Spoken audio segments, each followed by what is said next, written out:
Hello everyone, I'm going to be talking about sexual assault on college campuses on the aspect mostly of alcohol and how it affects the sexual assault that happens on campuses.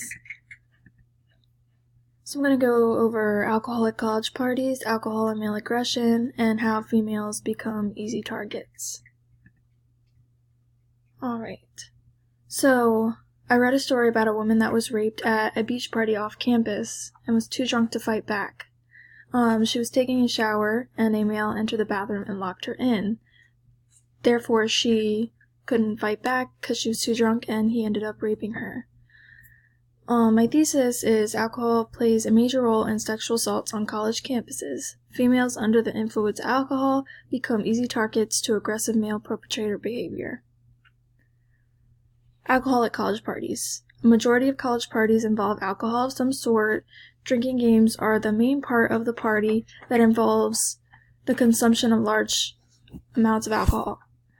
Borsari states drinking games all have a common goal, which is to get the participants intoxicated.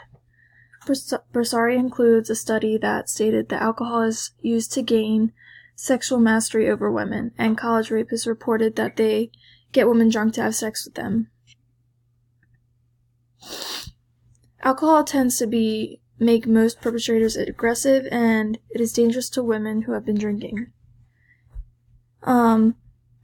Abby says, in fact, some men may purposely get drunk when they want to act sexually aggressive, knowing that intoxication will provide them with an excuse for their socially inappropriate behavior.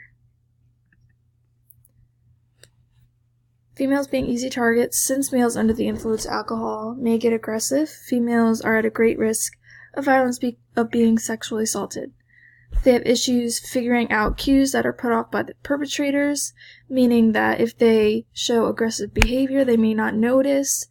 Similarly, the physical effect of alcohol may result in a reduced ability for the victim to defend herself against sexual aggression, which would explain the higher proportion of completed attempted rapes and sexual assaults involving the victim alcohol use. In conclusion, campuses should have more programs for women and men to show the importance of speaking up when they see sexual assault occurring.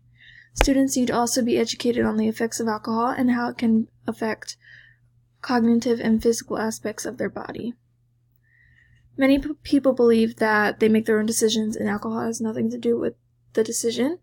Although with perpetrators this is true, not everyone becomes aggressive when they are drunk. Even though they may not be aggressive, they still might think that the woman is interested and not take on her cues. Some also may say that women shouldn't drink a lot, become intoxicated, and should be more careful. The perpetrator is most likely known to be stronger than the victim and can easily hold her down while he performs sexual assault, even if they only have one drink. These are my references and photographs.